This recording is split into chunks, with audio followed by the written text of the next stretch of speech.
Hoy Samuel está en la Ciudad de México, tuvo una reunión con un funcionario del Alto Comisionado de la ONU, pues para exigirle justicia, una disculpa, no sé, Samuel. Son las palabras de un joven identificado en redes sociales como Fofo Márquez, y así como usted ya lo vio, y es que de la nada cerró junto con otros acompañantes el paso vehicular del puente Matute Remus en Guadalajara, a pesar de la molestia de otros automovilistas. For decades, Mexico has been ravaged by violence from deadly cartels. 90,000 people missing and hundreds of thousands murdered. A cartel is a group of independent businesses or organizations that work together to control the price or supply of a product or service. But unlike the police, who bring criminals to justice, members of the cartel take the law into their own hands. They can be violent, corrupt, and willing to do anything to protect their self-interests. Apparently, some influencers did not get the memo and have angered the cartel. Watch till the end to find out what happened to them. TikTok is a popular social media platform where people share short videos of themselves doing various activities, such as dancing, singing, pranking, or just having fun. However, some TikTokers have taken their content to a dangerous level, all in a bid to gather attention and increase their following. In June 2022, a young teenager decided to test this theory by posting a video of himself rapping and insulting the drug lord, Nemesio Ruben Orcigueras Cervantes, infamously known as El Mencho. El Mencho is considered by the US government as one of the most wanted drug traffickers in the world, with a $10 million reward for his capture. He is also the leader of the Jalisco New Generation Cartel, one of the most dangerous cartels in Mexico. While leaning on a lamppost, the young teenager made a video of himself insulting El Mencho and suggesting that El Mencho perform lewd acts on him. As if that wasn't enough, he also mentioned that he doesn't sleep like El Chanito de Culiacán and El Pirata, who were reportedly punished for publicly disrespecting El Mencho. Mira bien, hijo de tu puta perra madre. A mí me pela la verga el Mencho. Aquí si nomás se los digo puro 420. Yo no me duermo como el pirata o el chanito de Culiacán. Yo soy inmortal, yo soy intocable y yo soy un pato con el diablo, cabrón.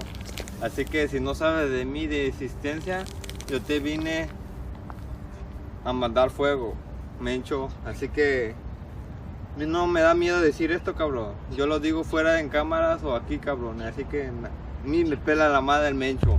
However, his bravado didn't last long, and soon enough, he released a video where he publicly begged for forgiveness and apologized for his previous video, which had now been made private. Oye, este video lo hice para el señor Mencho. Pido disculpas, lo que dije no estaba bien, no estaba consciente de lo que estaba diciendo, estaba mal. Ese día amanecí bien pendejo, no me di las consecuencias, me dejé llevar por los seguidores y pido disculpas, se te quiere. A ti, a tu familia, y Mencho, no me mates, cabrón. Yo tengo familia así como usted y pido mis disculpas. Aquí todos cometemos errores y pues Dios está viendo todo eso, así que pido disculpas porque la verdad no sé lo que estaba haciendo. Todos cometemos errores y yo tengo problemas psicológicos, así que acuérdese, Señor, que se le quiere. Saludos. However, his apology appeared insincere because of his daring hand gestures and his choice of words. In his apology video, he addressed El Mencho as cabrón, which means bastard in English.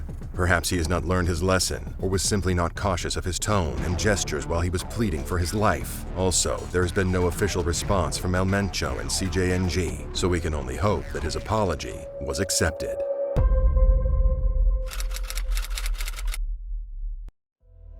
Juan Luis Lagunas Rosales was a Mexican social media star who rose to fame by posting videos of himself drinking excessively and living a lavish lifestyle.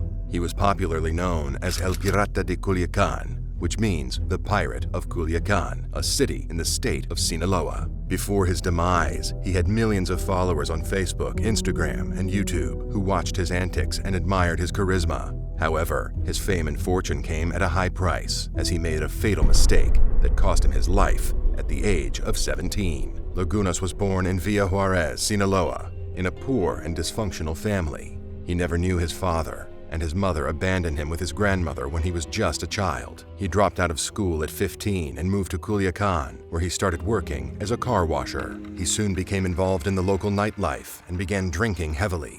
He also developed a passion for music and started appearing in videos of regional bands. He created his own social media accounts and began uploading videos of himself chugging beer, whiskey, and other alcoholic beverages, sometimes until he passed out. He also showed off his tattoos, guns, cars, women, and money, portraying himself as a carefree and rebellious teenager.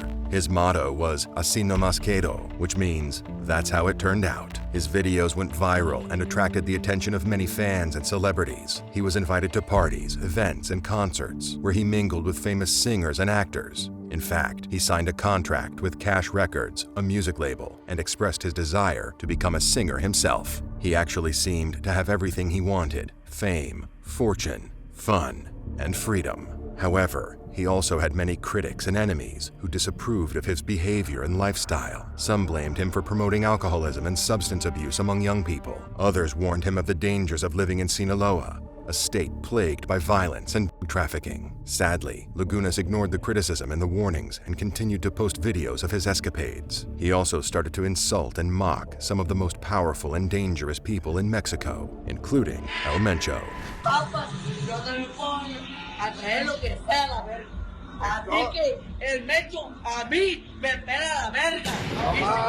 Lagunas probably didn't realize the gravity of his insult or the consequences it would have. He may have thought it was just another joke or a way to get more views and likes. Clearly, he underestimated the power and reach of El Mencho and his cartel, and may have overestimated his own popularity and protection. Whatever the case, he made a terrible mistake that sealed his fate. On December 18, 2017, Lagunas was at a bar called Menteros Cantaros in Zapopan, Jalisco, where he was hired to host an event. At around 10:30 p.m., a group of armed men stormed into the bar and opened fire at him. Lagunas was pronounced dead on the spot after he was hit by at least 15 bullets. Another man was also killed in the incident. As soon as the deed was done, the attackers fled the scene without being identified or captured. The news of Lagunas' death shocked his fans and followers, who expressed their sadness and condolences on social media. Many also speculated that his murder was ordered by El Mencho as revenge for his insult. Although the authorities have not confirmed this hypothesis, it seems plausible given the context and the circumstances.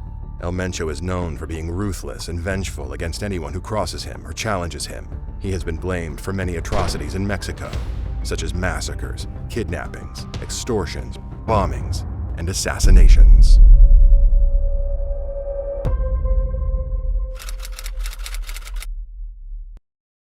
El Chanito de Culiacan is a young man who became famous on social media for his videos where he praises organized crime and narco culture. He was born in Culiacan, Sinaloa, a city known for being the birthplace of many drug lords and cartels.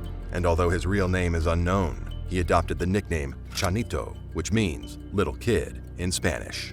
Since his childhood, El Chanito de Culiacan was exposed to the violence and corruption that plagued his hometown.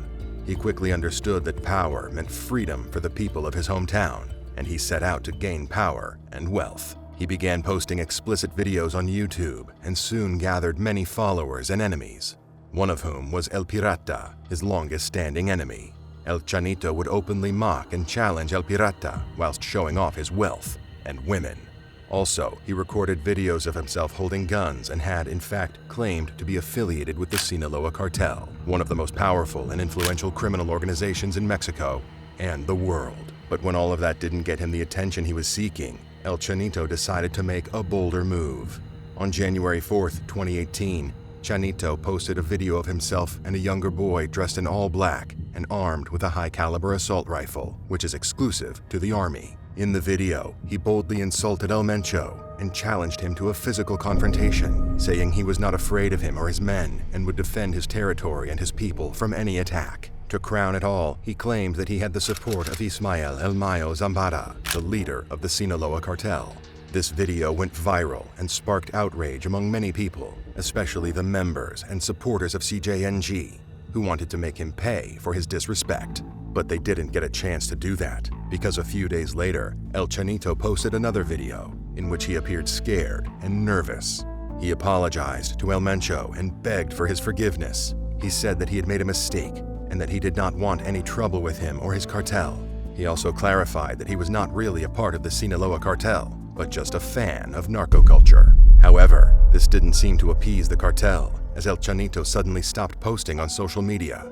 This caused a panic in some netizens who feared that El Chanito had been captured and dealt with by the cartel, just like El Pirata. Fortunately, the truth came out about a year and a half later, in August 2019, when a YouTube channel called Margarito Music Official posted a video where they announced that El Chanito had decided to turn a new leaf and had gone to a correction center to seek professional help. According to this same YouTube channel, El Chanito is now out of the correction center and has started a family of his own. Verbally insulting a cartel is not the only way to get on their nerves. Blocking a major road can also do that. And that's exactly what Fofo Marquez did.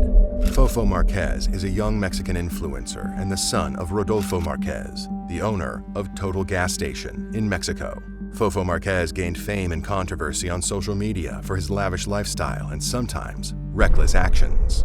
On July 14, 2023, Marquez and his friends decided to jump on a TikTok trend at the time that involved dancing on a busy road and causing a traffic jam. They chose the Guadalajara Bridge and shut down its lanes by parking luxury vehicles on it. After this had been done, Marquez took out his phone and began recording himself saying that he was rich and powerful enough to shut down any place. Ya lo andamos cerrando para nosotros.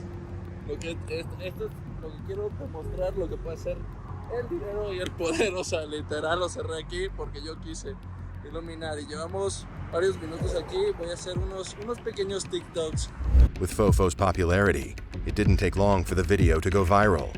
In about 24 hours, the video had been viewed by more than 10 million people who had different things to say about it. Many netizens scolded him for his outrageous behavior and began advocating for people to unfollow him, saying that a person who could shut down a bridge without caring for other motorists did not deserve to be followed. He was also contacted by Pablo Lemus, the mayor of Guadalajara, who threatened to sue him for disturbing the flow of traffic. The next morning, Fofo's TikTok account was suspended and the video was taken down. This was possibly due to the many complaints that were raised against him. So when Fofo realized his mistake and wanted to apologize for his actions, he had to do that through his other social media platforms. He mentioned that he had gotten the idea from other content creators who had pulled a similar stunt and admitted that his comments about money and power were silly and should not be taken seriously. He also apologized to Pablo Lemus and promised to pay the fine as he loved Guadalajara and was not willing to leave the city. This seemed to appease the mayor as he softened his stance and mandated Fofo to complete several hours of community service by cleaning below the same bridge he had shut down as a way of repairing the damage he caused and appeasing the affected motorists. However, that was nowhere near enough to satisfy the cartel, as Fofo Marquez soon began getting death threats from Cartel Jalisco Nueva Generacion. For a cartel like the CJNG, which thrives on maintaining control and order in its territories, this type of disruption and negative attention can be seen as a threat to its operations. So on July 19, 2023, a Facebook page called Gente con la Gente posted a message allegedly from the CJNG, where they warned Fofo Marquez to stay away from Guadalajara or face their wrath. The message read, "To you, Fofo Marquez, we will tell you to be careful, because we will not let you come to Guadalajara thinking you can do whatever you want. Here in Jalisco, the boss is El Mencho. If we see you again in Guadalajara, we will kidnap you, and then even all the money you have will not help you." When this news was released, many doubted its authenticity, because even though the message was written in Spanish, the CJNG had never communicated via social media and was known for acting, not threatening. But Fofo's family couldn't care less about its origin, so they hired about 30 bodyguards to protect Fofo whenever he was leaving his house in Mexico City. Fofo confirmed this and added that he always carries a radio to communicate with his security team, and that he has to notify them about the places he wants to visit in advance. Leslie Ann Pamela Montenegro was a journalist, satirist, and social media commentator who was also known as Pamica or La Nana Pelucas. She ran a satirical YouTube channel and an online news magazine called El Sillon, which she founded in 2012.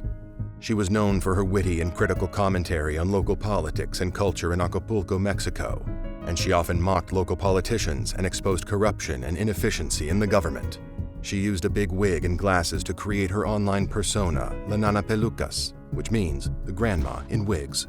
Sadly, in Mexico, speaking out against politicians or cartels can be a deadly mistake, as freedom of speech and a free press are severely restricted and threatened by violence. That's why it didn't take long for Leslie to be targeted by the independent cartel of Acapulco.